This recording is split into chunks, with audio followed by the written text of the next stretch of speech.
इसी क्रम में हम आगे बढ़ते हुए इसके पिछले वाले वीडियो में हमने गामा फंक्शन का तरीका बता दिया, क्वेश्चन को बता दिया कि कैसे सॉल्व करना है और क्वेश्चन कैसे होगा। अब इसी क्रम में हम आगे बढ़ते हुए इसके कुछ एग्जाम्पल को बता दे रहे हैं कि इसके एग्जाम्पल को हम कैसे सॉल्व करेंगे, एग्जाम्पल को सॉल्व करने का तरीका क्या होगा, इसका एग्जाम्पल हम कैसे सॉल्व करेंगे। अब देखते हैं हम एग्जाम्पल नंबर 2। अगर हम एग्जाम्पल नंबर 2 देखते हैं 0 to π/2 cos 8x dx।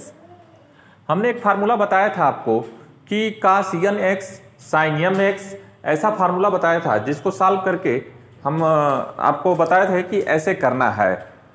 ठीक वैसे ही अब हम आगे के क्रम में बढ़ते हुए करेंगे तो देखेंगे कि कैसे हम सॉल्व करेंगे क्वेश्चन को, और क्वेश्चन करने का तरीका जो होगा वो क्या होगा हमारा, इसके इसी क्रम में आगे बढ़ते चलेंगे।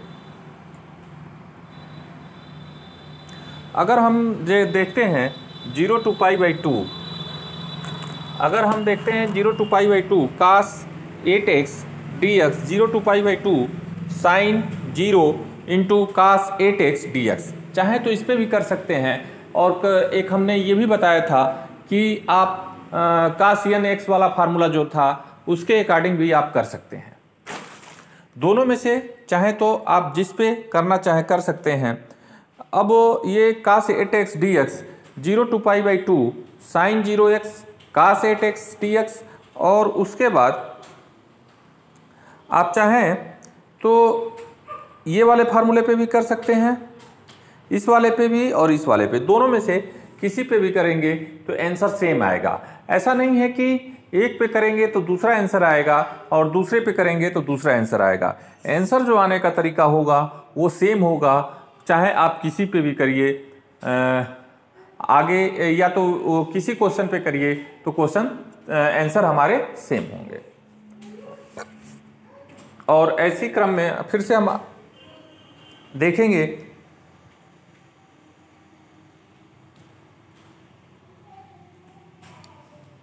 हम क्वेश्चन देखते हैं तो इसमें देखते हैं कि 0 to π/2 और cos 8x sin 0 cos 8x equal to gamma 0 + 1/2 into gamma 8 + 1/2 upon 2 into gamma 0 8 + 2 upon 2, और फिर gamma 1/2 into gamma 9/2 √7/2 into 5/2 3/2 into 1/2 और √π इक्वल टू 2 इंटू 4 3 2 इंटू 1 35/2। जब इन पूरे का मल्टीप्लाई करेंगे तो इतना हमारा होगा। हमें लगा था कि अरे ठीक होता, ये लिखा हुआ था कि देवे देखिए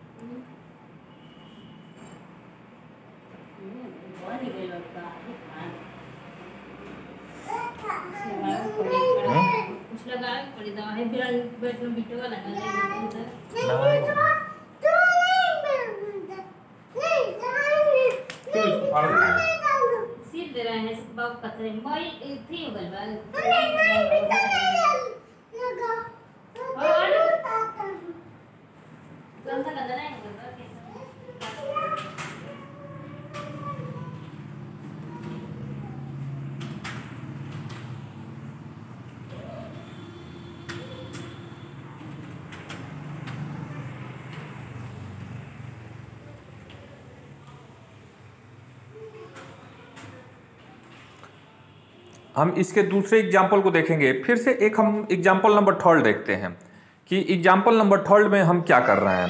एग्जाम्पल नंबर 3 है कि 0 to a x⁴ √a² - x² dx, तो हो जाएगा I equal to 0 to a x⁴ √a² - x² dx। माना x बराबर a sin थीटा लेने पर dx बराबर a cos theta d theta, तथा जब x बराबर 0 तो थीटा बराबर 0, तथा जब x बराबर a तो थीटा बराबर π/2, तो I बराबर 0 to π/2 a⁴ sin⁴ theta a² - a² sin² theta a cos theta d theta, और 0 to π/2 a⁴ sin⁴ theta a cos theta multiply a cos theta d theta a to the power 4 0 to pi by 2 sine 4 theta cos theta पे 0 d theta a to the power 4 gamma 4 plus 1 by 2 gamma 0 plus 1 by 2 2 gamma 4 plus 0 plus 2 upon 2 और a to the power 4 gamma 5 by 2 gamma 1 by 2 a to the power 4 3 by 2 1 by 2 into root pi upon 2 into 2 into 1। तो इसको जब हम solve करेंगे तो ये हमारा आएगा। कहने का मतलब कि कोई भी क्वेश्चन करने के लिए आपको उसका हेल्प लेना पड़ेगा जो कि हमने फार्मूला आपको बताया है।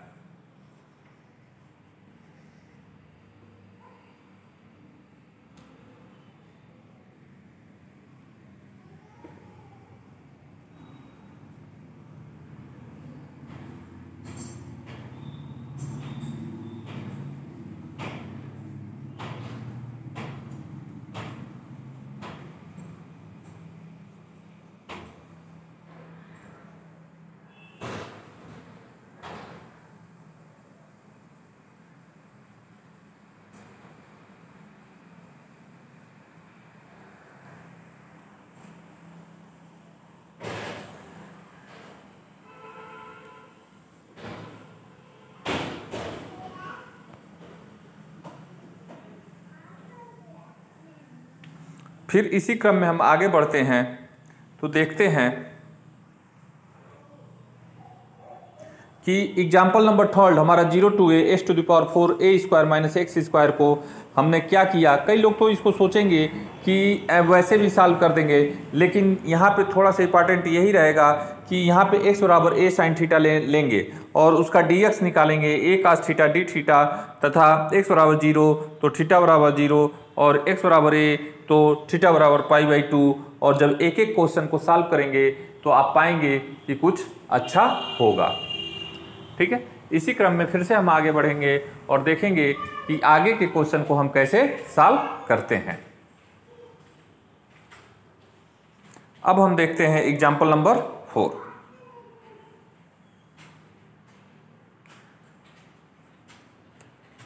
Example number 4 0 to pi by 2 sine 6 cos 3x dx। इसमें भी वही काम करेंगे, या तो ये फार्मूला हम रख लें m minus 1 m minus 3 n minus 1 n minus 3 अपान m plus n minus 2 m plus n minus 4 into के, या तो आप चाहें तो ऐसे भी लिख सकते हैं। इसी फार्मूले पे हम यूज करेंगे तो रखेंगे, अगर इसी फार्मूले का यूज करते हैं तो 0 to pi by 2 sine 6x cos 3x dx 6 minus 1 6 minus 3 6 minus 5 6। अब इसको जब सॉल्व करेंगे आप 2/63 होगा। कहने का मतलब एक बार 6 माइनस 1 घटाएंगे, ऐसे ही करते करते इसको सॉल्व करेंगे और सॉल्व करने के बाद देखेंगे तो आप क्वेश्चन को सॉल्व कर पाएंगे।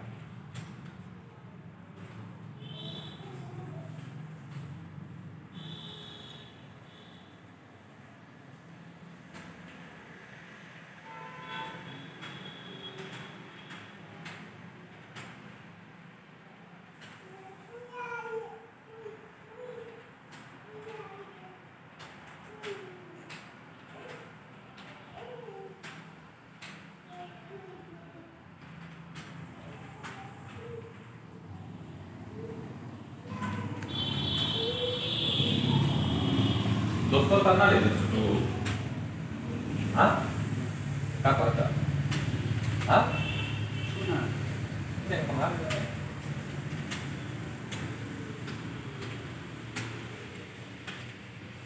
कहाँ से देखा था पैराग्राफ तो देख पड़ी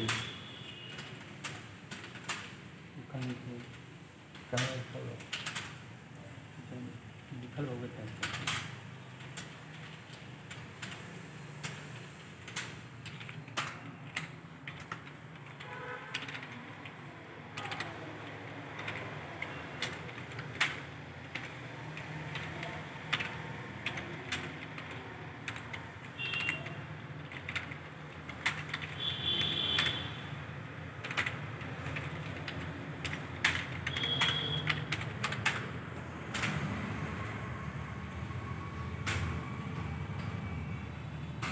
इसी क्रम में फिर हम आगे बढ़ेंगे तो पाएंगे कि इसका दूसरा अगर हम सॉल्व करते हैं, दूसरे क्वेश्चन को सॉल्व करते हैं, इसके दूसरे क्वेश्चन को 0 to π/2 sin 8x cos square x d x, तो सेम प्रोसेस यही वाला हम काम यहाँ पे भी करेंगे और इसको सॉल्व करेंगे। कहने का मतलब कि ये तीनों के तीनों हमारे क्वेश्चन सेम हैं। अगर आप चाहें तो एक को सॉल्व कर लेंगे तो दूसरा भी सॉल्व कर लेंगे। आपको कैसे भी फैक्टोरियल और गामा में डिफरेंस पता होना चाहिए। अगर फैक्टोरियल और गामा में डिफरेंस पता है तो आप क्वेश्चन को कर जाएंगे, अदरवाइज आप क्वेश्चन को नहीं कर पाएंगे। इसलिए कोशिश यही करिए आप लोग कि जितना हो सके उतना आप इस क्वेश्चन को देखिए, पढ़िए। अगर जो ना समझ में आए वो कमेंट करिए और कमेंट करने के बाद हमको बताइए, तो हम इसको ना होगा फिर से एक नया वीडियो बना के आपको दे देंगे। तो कहने का मतलब मेरा ये है कि जितना आप क्वेश्चन को सॉल्व करेंगे उतना ही सही रहेगा, अदरवाइज आपको प्रॉब्लम होगी।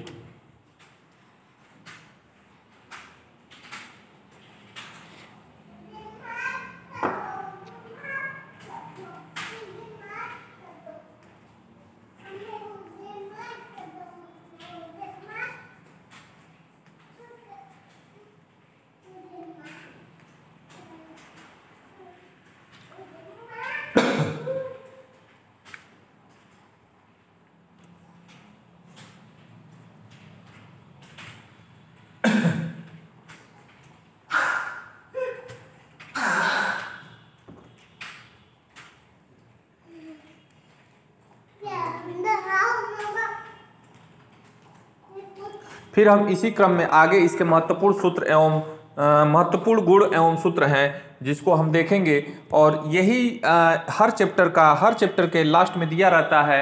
यही हमारा इसका समरी है कि हम कह सकते हैं कि इसके समरी में हम क्या करते हैं और कैसे क्वेश्चन को सॉल्व करते हैं। तो एक तरफ से ये भी समरी है जिसको आप ध्यान से देखेंगे तो चीज़ों को अच्छे से समझ पाएंगे। तो अगर हम समरी देख लेते हैं तो आगे के काम को करना हमारे लिए इजी हो जाता है। अगर हम गामा फंक्शन को देखें तो इसके गुण हैं कि gamma n+1 equal to n gamma n तथा gamma n+1 equal to factorial n, जहाँ n धनात्मक पूर्णांक है, जो कि हमने पहले भी बताया है कि ऐसे आप कर सकते हैं। फिर दूसरा हमने देखा कि गामा 1 बराबर 1 और तीसरा हमने देखा कि गामा 1/2 इक्वल टू √π। फिर हम बी वाले को देखें तो 0 to π/2 sin mx और cos nx dx equal to gamma m+1/2 into gamma n+1/2 upon 2 gamma m+n+2 upon 2, जहाँ m तथा n धनात्मक पूर्णांक हैं, जिसको सॉल्व करके हम आगे के काम को कर सकते हैं।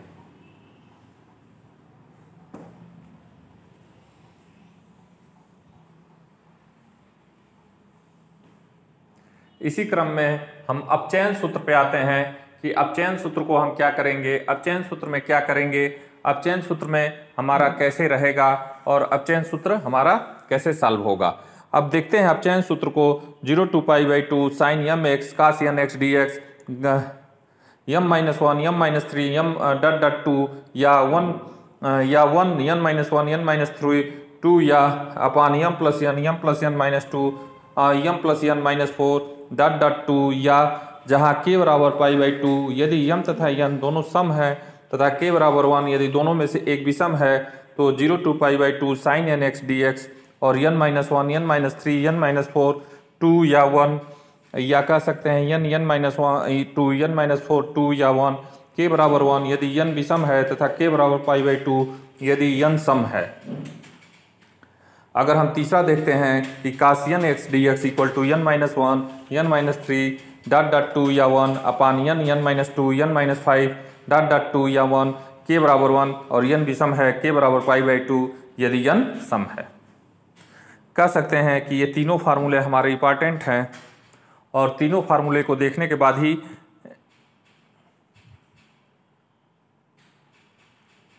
हम आगे ये तीनों फार्मूले देख लेंगे जिससे कि हम सॉल्व कर लेंगे।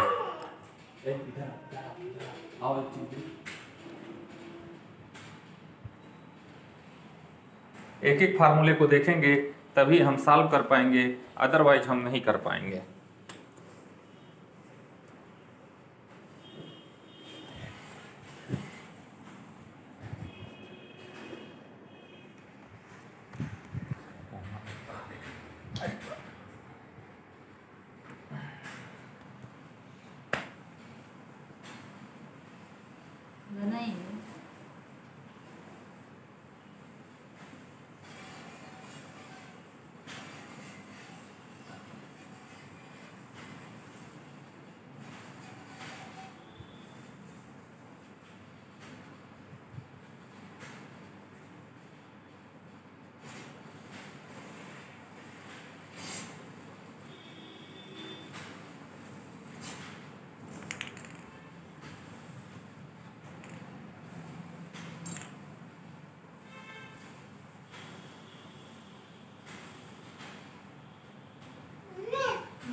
अब इसी क्रम में हम देखते हैं कि गामा फंक्शन में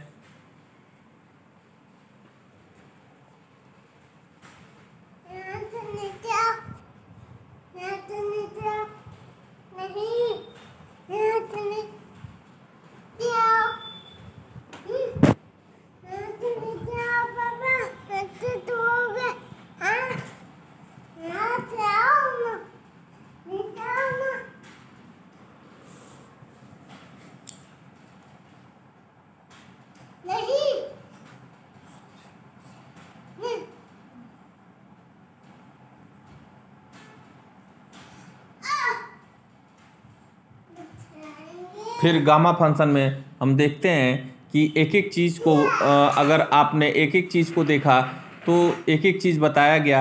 अब हम गामा फंक्शन में जहाँ तक हो सके हमने उसके टोटल क्वेश्चन को और टोटल एक्सरसाइज के क्वेश्चन को बता दिया, और जितना इसमें संभव हो सका उसके क्वेश्चन को हमने डिफाइन कर दिया। एक बार कहेंगे हम तो इस वाले गामा फंक्शन तो हो गया। एक एग्जाम्पल नंबर 8 है, इसके बारे में भी थोड़ा सा डिस्कशन कर ले रहे हैं क्योंकि ये भी इंपॉर्टेंट बनता है। ये भी क्वेश्चन एक ऐसा है जो कि इंपॉर्टेंट बनता है, जिसको करने के लिए थोड़ा सा हम गामा फंक्शन का तो यूज नहीं करते हैं, इसमें सिंपल सा इंटीग्रेशन का यूज करते हैं, जो कि हम काम कर ले जाते हैं। तो उसमें इसको हम देखेंगे तो ये हमारा x dx upon a square cos square x b square sine square x equal to pi square upon 2ab, तो माना i इक्वल टू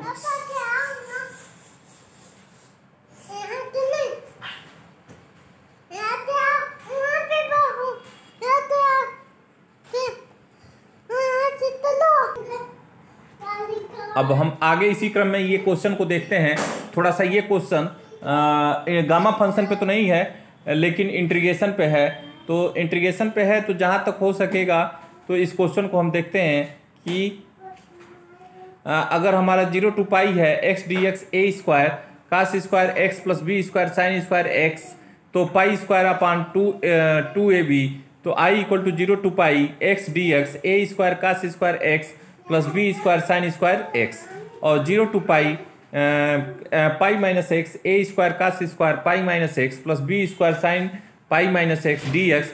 तो 0 टू पाई अगर हम 0 टू पाई करते हैं तो pi minus x a square cos square x plus b square sine square x, 0 फिर पाई हम यहाँ पे लेते हैं तो 0 टू अरे क्या तुम्हारा चल बहुत चल।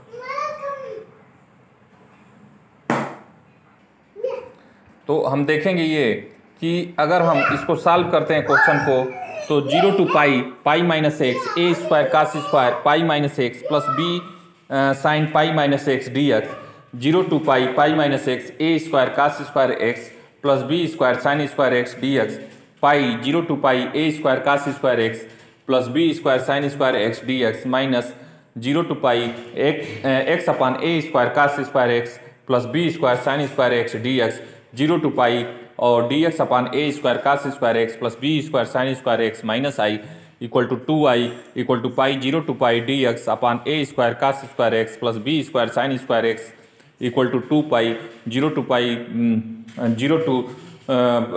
By 2 sec square x upon a square plus b square tan square x d x.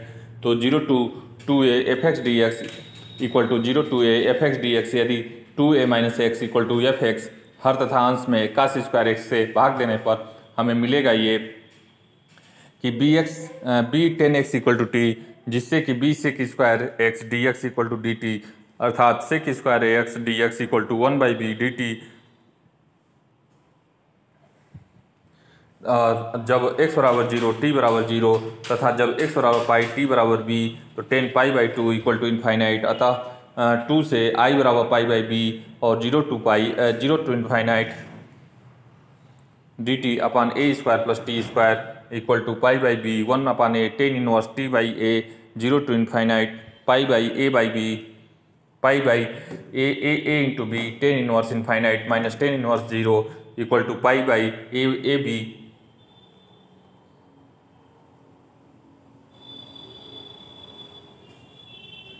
Ten inverse t by a 0 to infinite और पाई बाई ए बी जो टेन इनवर्स इन्फाइनाइट माइनस 10 0 और pi by a b pi by 2 0 equal to pi square upon इतना होगा। तो कहने का मतलब ये है हमारे कि इस क्वेश्चन को करने के लिए आपको एक्सपर्ट होना पड़ेगा, इंटीग्रेशन को अच्छे से जानना होगा जिससे कि आप कर सकें, नहीं तो अदरवाइज आपको परेशानी होगी कि आप करने में आपको प्रॉब्लम होगा। तो जितना हो सके संभव प्रयास ये करिए कि आप जितना संभव है उसको सॉल्व करिए और क्वेश्चन को करिए। तो ये क्वेश्चन हमारा इम्पॉर्टेंट होता है और मैं जहाँ तक जानता हूँ कि इस क्वेश्चन को करने में थोड़ी सी परेशानी आएगी, लेकिन अगर आपकी प्रैक्टिस रहेगी तो 100% है इस क्वेश्चन को आप कर ले जाएंगे।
और ये हमारे महत्वपूर्ण तथ्य जो हैं उसको हम देखते हैं। तो ये क्वेश्चन हमारे मैंने क्या किया कि आपको मैक्सिमम चीज़ गामा फंक्शन बता दिया, इसका रिडक्शन फार्म बता दिया, ये क्वेश्चन को बता दिया, और तो और इनके महत्वपूर्ण तथ्य जो होते हैं, महत्वपूर्ण जो सूत्र होते हैं उनके बारे में भी डिस्कशन कर लिया और एक एक चीज़ आपको मैंने बता दिया। जहाँ तक मुझे 100% उम्मीद है कि आप क्वेश्चन को करेंगे। मैं बार बार एक ही बात को दोहराता हूँ कि आप क्वेश्चन को करिएगा। अगर कोई प्रॉब्लम होगी, अगर कोई स्टेप छूट गया होगा तो उसको कमेंट करिएगा, जिसको हम फिर से करके एक वीडियो बना के अपलोड कर देंगे। अगर आप कमेंट करेंगे तभी हम जानेंगे कि आपको क्या समझ में आया, क्या नहीं समझ में आएगा। और ऐसा तभी करेंगे जब आप वीडियो देखेंगे। अगर जो लोग वीडियो देखेंगे तो ये कन्फर्म है कि कुछ ना कुछ उसमें बताएंगे। अब रही बात कि मैं पूरा कोशिश किया हूँ कि आपको निश्चित समाकलन आपको समझ में आ जाए, और पूरा हमें उम्मीद है कि आपको समझ में आया भी होगा। यहीं पे हम इस वीडियो को अंत करते हैं, उसके बाद हम इसके दूसरे चैप्टर के बारे में डिस्कशन करेंगे। धन्यवाद।